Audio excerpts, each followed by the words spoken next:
Okay, welcome back to another game of GP Houston and pkchu versus Froggy. Froggy's on Black White Angel pools and pkchu's on 4-color Caylin. And we have 3 people in the booth this time, which is, yeah. Pitbull to Emissary, makes sense. Yeah, Emissary is just one of the strongest 2-drops if left unchecked, though. Mm-hmm. PK does not actually have that much removal. Well, do we know that? Because we can't see their hand. I just mean, I'm looking at their deck list. Oh, okay, I see. Main thing is, their main removal engine is looping stuff with Caylin and Valinov Collector. That's also a little bit more engine-y, and I think once you get to that point, you're probably winning. Other than that, they only have 2 Pith Wilts. They also run Deadly Harpoon? Yeah, so they have 2 Pith Wilts and 1 Deadly Harpoon. And do they also have Rod of Marble Roll? Inside. Okay, yeah, that's how they're dealing with the board. But most of their removals on the side. No, I think they have 2 Pithwill and at least 1 Rod of Marble Row on the side. Yeah, it's exactly 1. Well, anyways, while we're waiting for a player to do stuff, do you want to explain what the decks do? Sure, I'll take Angel Pools. So I can do robots because I have experience. Sounds good. So Angel Pools is... The secret is I chose this deck because it's a lot more straightforward one. All the synergies center around Polypools, the land we see here. Because it's a changeling, it brings together a lot of disparate tribal payoffs. In this case, Coronary Warcaller turns into a 3-2 that ramps you. Profane Emissary naturally becomes a 4-4 lifelink. The reason it's called Angel Pools is because of Helena, a 3-mana planeswalker who's -1, exiles a non-land permanent, permanently if you control an angel, and so on and so forth. It's a grindy mid-range deck which leverages hand attacks as its main form of interaction, and then just kind of beats you over the head with bigger statted creatures than you have. Yeah, it also has a 6-mana enchantment that's planned to hardcast in case the game goes way too long. What? I'm assuming this version runs Inexorable Epidemic, right? It does. It has a 1-of. Okay, yeah, because you can fetch it off Disciple of Radia. Mm-hmm. And meanwhile, PK... I think that straight up kills everything in PK's deck, though. It's -2/-2, right? Yeah. Yeah, so, okay, it kills everything except Valinov. Oh, it doesn't kill Valdez either. Never mind. It doesn't actually kill that much, but it does really put them at a disadvantage. It prevents PK2 from doing anything too funny. Killing Caylin is especially... How does it work with painful. the loops? Right, it makes it so they don't gain life off the loops, which is... Actually, yeah, it just negates Valinov loops altogether. Yeah. That's pretty reasonable. But speaking about Valinov, Asti, can you please explain how pkchu's deck works? It's a little bit... It is kind of hard to describe, as you said. I think it's best described as like a very engine-y deck. It's got 4 of Valinov Collector and 4 of Caylin, with the idea being that you can repeat like Deathpit's Trophy to sort of card lock your opponent, or repeat like Terraformer Globe to just draw a bunch of cards, drain your opponent constantly with the Collector, and then eventually, pull out the win with that. There's also Valdez and various hand hate cards for pay up, Valdez. And then also 4 of Lord Rickard Dawson, which is also both an engine with Valinov Collector and it was just also a Lightning Helix that the deck can trigger pretty reasonably. Yeah, just also thanks to that Rickard Dawson +1. So it is kind of hard to pick one thing it's doing other than trying to get that Collector Caylin engine. Except it can also do Lord Rickard Dawson and maybe just kill all your stuff that way. Well, Pikachu, does that... That's yeah. Did they cast anything else that's a different color this turn? Okay, never mind. Okay. Yeah, but the one thing that links everything together in Pikachu's deck is the 1-mana ETB artifacts. Because you can stack them to Dawson, you can loop them with Caylin for value. Does the deck also run Barks? Yeah, 2 Barks. Yeah. Okay, yeah. I did not get to see that. Oh, there's Epidemic. Hard casting a 6-mana enchantment. Yeah. Also, we have not talked about this, but Pikachu is hella land screwed right here. Right. While Froggy has gone all the way up to 6. They drew 2 Pith Wilts, huh? What did they fetch off Downhill Forge Master, anyways? Deathpit's Trophy. Shouldn't they get something that cantrips instead, because they're land screwed? Well, they don't have anything to cantrip. Yes, they don't have a cantripping equipment, is a thing. Wait, don't they have Explorer's Torch? They don't. Wait, this version doesn't run Explorer's Torch? It has 3 Deathpit's Trophy and 1 Deadly Harpoon. Okay. A torch on the side. Let me see. They do not have an Explorer's Torch on the side either. Huh.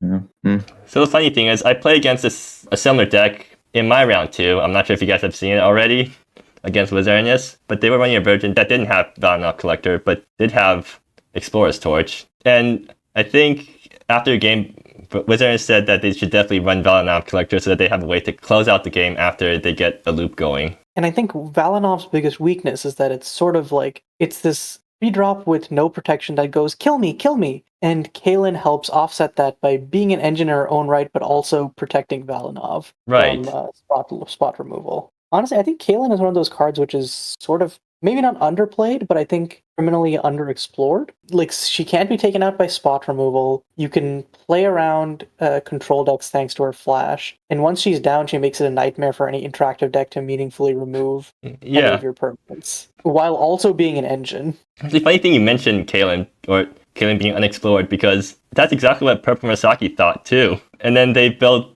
the deck that would become 4-color Caylin. And with Hemley as well, right? Yeah, and I guess didn't they also build a version with Minister of Badness, so it was like Minister plus Caylin, and that was just decision paralysis hell. Yeah. Oh, it looks like Pikachu is going to concede here. Yeah, that was just kind of a bummer game in terms of getting land screwed. Oof. Well, while they're creating the game again, let's look at their sideboards. So, looking at PK's board here. PK, they have 4 Chains of Subdual.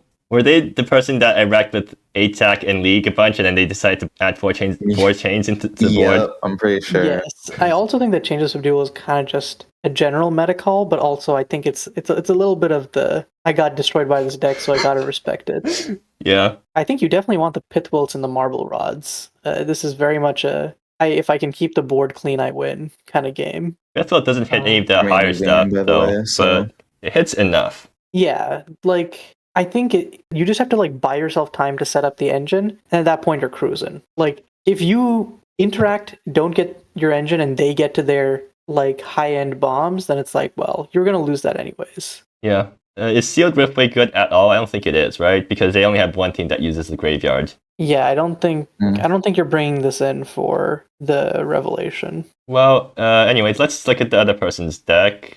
Froggy. Pithwilts? I mean, there's lots of 1 to 3 cost stuff to kill. Yeah, 3 again. On all the engines are on 3. Doesn't kill Caylin, but what can you do? What does? Yeah. Do you go like Principality on 1? Honestly, that's not a horrible idea, especially if opponent has a Rod of Marble roll, because like that locks down the rod. That essentially stops the good loops to kill the.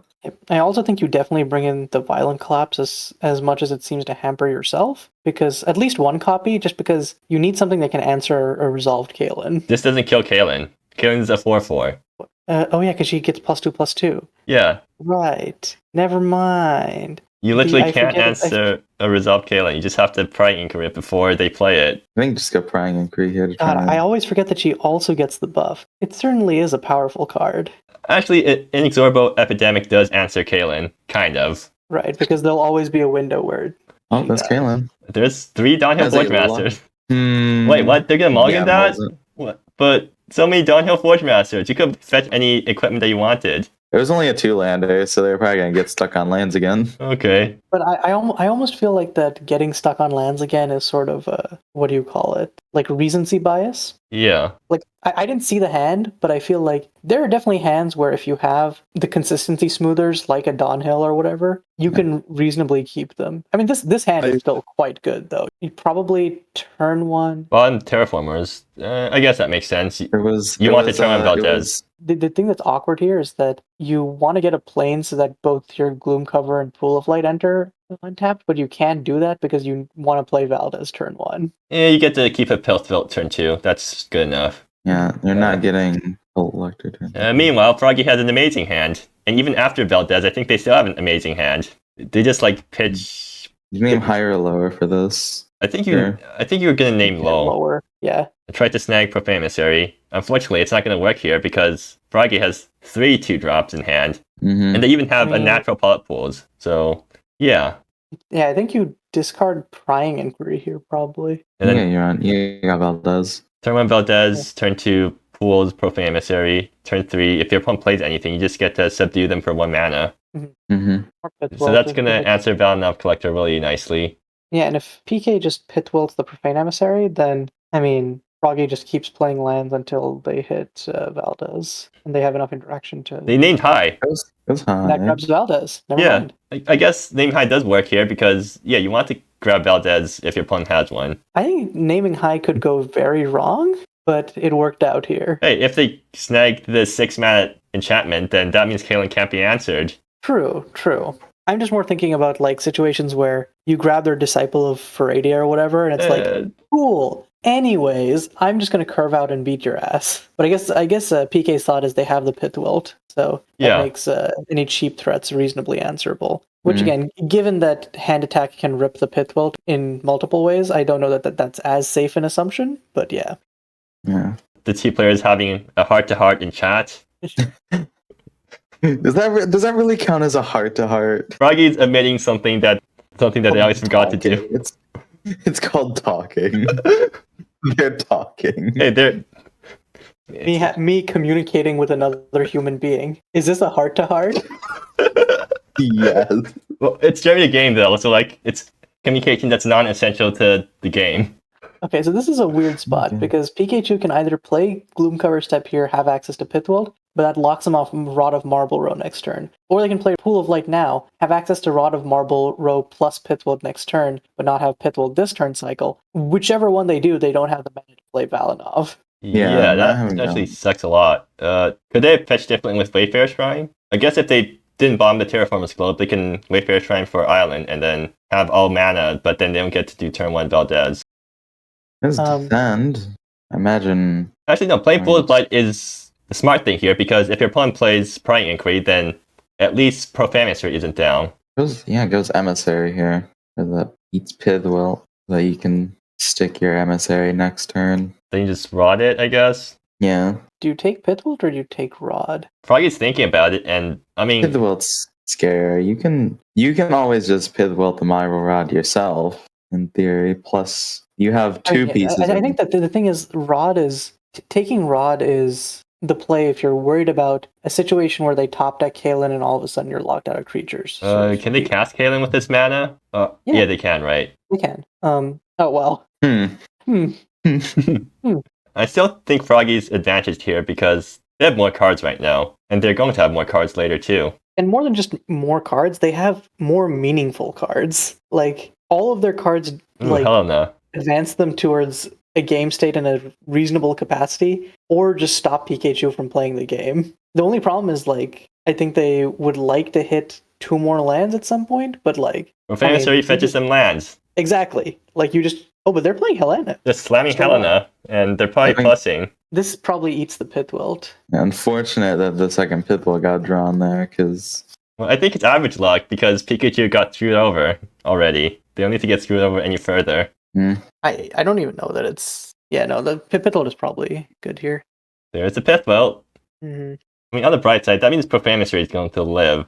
Yeah. Pithwilt number 3 here. You're gonna get instantly bounced by Rod of Valinov and Rod. Valinov only whacks players, though, so... I mean, I guess you can go Valinov, Rod? Then... Valinov, Rod face. Rod the Cleric, and then... Or you can just play Valdez if you want to save your removal. Just play Valdez. Pikachu knows that Froggy has Subdue in hand, right? How so? From the hand attack earlier. Yes. Oh, yeah. So, Valinov is a perfect Subdue target. I think you want to bait it out with Valdez first. Yeah, that scans. Or Descent target. Or, there's 3 ways for Froggy to kill it.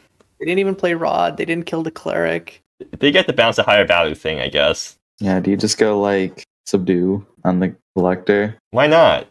You can Pithwilt the Collector. You can Descend the Collector. I think that now that you're on 4 mana, I would prefer to Descend the Collector. And I think Descend is better when they have fewer creatures since it turns into an Edict. You don't want to get into a situation where they play a Dawnhill Forge Master or something and your Descend doesn't hit the target you want it to. Right. So, There's Subdue. Subdue. I mean, Subdue can come back pretty soon if Profane Emissary starts fetching Polyp Pools. Because if they play Profane Emissary and fetch a Polyp Pools, then Subdue Coalesce costs 5 mana total, right? Why are they not playing the Profane Emissary? Make it make sense to me. They're playing around Rod of Marlborough. Pikachu's draws this game are the definition of never punished, but still punished. Actually, no, to keep you a Pithwilt for a Valinov Collector off the top. That is kind of hilarious. Insanely big brain. How did they know? Oof. Oh, yeah, that is mana for that. Pikachu does not like this. Unrelenting. Not the card though. Wait, how do they have mana for that? Filtering for the. I imagine filtering with Oh, the Brilliant capital. Capital. That's not just a dual land. Right. Hey, Wayfarer Shrine. They Shrine. can. With the mana? Well, see, okay, so now this is the situation where they now have enough mana to bring back Descend, and now you basically just lock your opponent out of the game if they'd played Descend earlier. And at that point, you like grab their Valinov and then just kind of like laugh at them. But Who's playing Valinov now? yeah, I guess you just go Profane Emissary, hold up the mana for a clue. Yeah, and then fetch Polypools next turn. Play Subdue for 5 mana.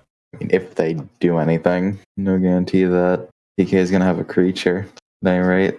I mean, Valdez, but I kind of feel like PK's deck needs more card flow. Are you really saying that to a deck with both Sparks and Terraformer's Globe? it's Well, Sparks yeah. is only a 2 of. Oh. Because How I many think, Barks does Wizardius run? I don't know, but have you like I think there was this article on Was there this one's 3? like the difference in card advantage between Elvish Visionary and the Relentless Rats that's Elf, and basically talking about how each one is card advantages in its own way, but contributes to a different tempo/style of gameplay. I forget who wrote the article. It's by I think it was by Sam Black. I'll send Ricky the link afterwards. It was linked in MSE, so we can put it in the description. I'll send Nice. you a link too. I'll send you. Don't worry, Asti. I'll send you the link too. Hey, Death Pip Trophy But- gets rid of Descend. It doesn't but not get really. rid.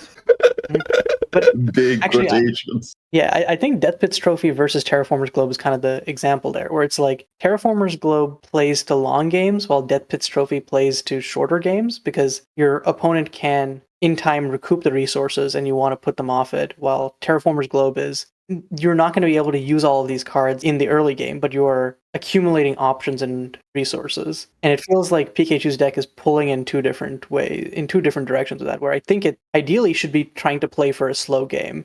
So like Rod's main, Death Pit's side, etc., etc. Or maybe no Death Pits at all, kind of thing. What does Wizardius' deck do? What is this? Fucking what would Madonna do?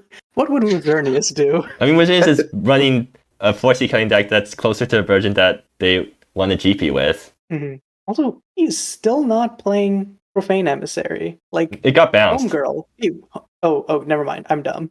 Wait, what did they discard with Death Pit's Trophy? Because they still have Descend in hand, and they just cracked the clue. I see. They cracked the clue in response to see if they can Discard the Discard to Descend. Yeah.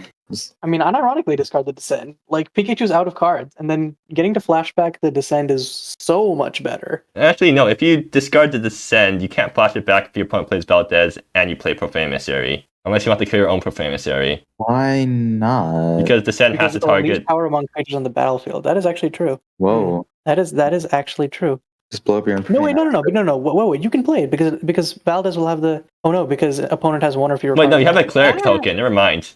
Oh, So that is just moved.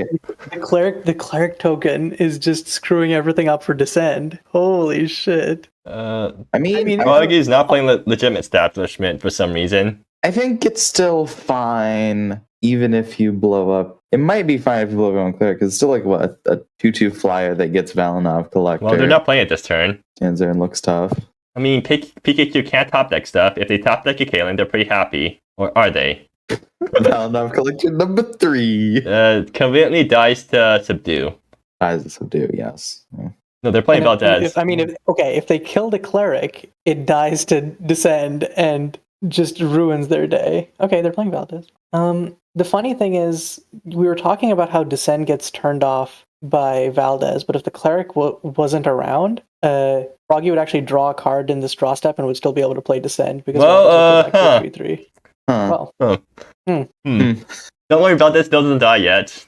In fact, it's... Ooh, goes for Subdue here. I feel like I would not do this because of the amount of hand attack that PKchu has to bear. I would want to play the cards in my hand first. PKchu doesn't have good grave hate.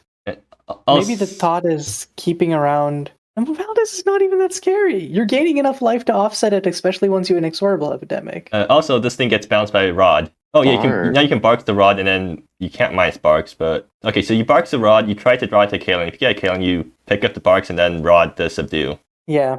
Barks is such a weird card. Barks is an insane value engine in the decks that can support him. Yeah, especially with like Rod and Trophy, just really nice. I think that this is a lukewarm take, but I think Barks is maybe one of the most interesting custom planeswalker designs I've ever seen. Yeah, It completely alters your evaluation of like the role of a planeswalker relative to your deck building and how you build around it on curve, etc., etc., etc. You're being like a planeswalker that comes down turn 2, maybe a one drop. It is definitely really interesting from a design perspective and whatnot. So Bark's the rod, right? Yeah. Barks the rod. Let's see what Bark flips. Caylin? It's Caylin Brust, I think. The crazy part is, if it does flip a Caylin, I think pkchu just straight wins. No, not yet, right? Because they still have to deal with the Oh, no. Epidemic. Oh no, yeah, Epidemic instantly kills it. Never mind. If Froggy didn't flip have a the land. Epidemic, okay, that's just GG. Womp womp. Well, you can Valinov and then... Yeah, play a land and then equip Death Trophy to it to try to block for Barks. Huh, yeah. Wait, what? You're not playing the land? I think they're just tilted. Just sort of in the giving up phase of the game. Yeah, that is a real phase of the game. Yeah. Everyone's least favorite phase. Yeah, I'm not winning this phase. Mm-hmm. See, the good thing about playing a deck like Dreamsight Minister 8-stack is that you're never in that phase because you can always top deck Dreamsight well. So true. So you could, And then if Dreamsight well draws you into anything that starts a chain, then maybe you can just get out of jail for free. To be fair, there's definitely still decks in the format that you can get to that zone with, like Hard Control. Yeah. Or people don't play Granny decks anymore, but No, draw step blocks with Granny. Okay, Valinov is blocking the Cleric with a known Descend on the Helpless. I don't think they're really considering that at this point. Right, do they... I haven't hidden this right there. The question is, does Pikachu even care at this point? And I think the answer is no. Yeah, Valinov dies, Valinov comes back. They don't have a board wipe for this. Yeah, it's all Valinovs in the graveyard right now. I'll go 4-for-1 off my 1-mana removal. Barks is still alive, right? Like, they can't top deck into something off Barks, because they get to draw 2 cards. What stabilizes the board here? Caylin? You're at 5. The opponent has... I mean, what does Caylin do? Play Caylin, pick up Barks... Oh, Rod, right. Kaylin's once per turn. So you need Caylin, and then pick up Barks, Rod hits something, play Barks again, +1 again, find some way to bounce Barks again, or you +1 to another Rod, or something. Mm-hmm. Well, no point in thinking too hard when the players aren't thinking that hard either. Wow. I mean, I don't even think that not thinking that hard has to be an insult, because sometimes... Yeah, I know, they've already given that. But also just, like, stop overthinking and just... You have one line that works, and then you just stick to that. Like, it's the definition of play to your outs. You're overcomplicating what could or might happen when you should be thinking of what needs to happen. Well, what needed to happen there was to +1 Barks, but... Yeah. Okay. Yeah, anyways, that's the game. Yeah, and I think it's very interesting because we were talking about sort of all of the potential that the Caylin Valinov deck had, but that's sort of like you need to reach that end game, and Froggy's deck just played a bunch of good cards, and it was like each of these cards is individually worth 2 or more of your cards, so I'm just always going to end up is what it came down to. Yeah. And it just did not give pkchu the space to slowly assemble their game-winning Rue Goldberg. Also, they never drew a Caylin. That is also true. Like, Froggy can't answer Caylin at all. Unless they play their 6-mana... Inexorable Epidemic both games, and Froggy not hitting one of their 4 of Kaylins definitely sucks. But also, again, I really think that they should... I think that Death Trophy makes sense because... No, actually, it doesn't make sense. You can't, like, draw step block with it. In which case, I think you should just be running additional card draw. You should be running Explorer's Torch instead. Yeah. But yeah, I mean, I don't think it's a bad addition. I just think that it's addition that doesn't play to the strengths of the deck as much as just being a generically good card. But anyways, that hefty silence makes me think that we should stop the recording now. Yeah.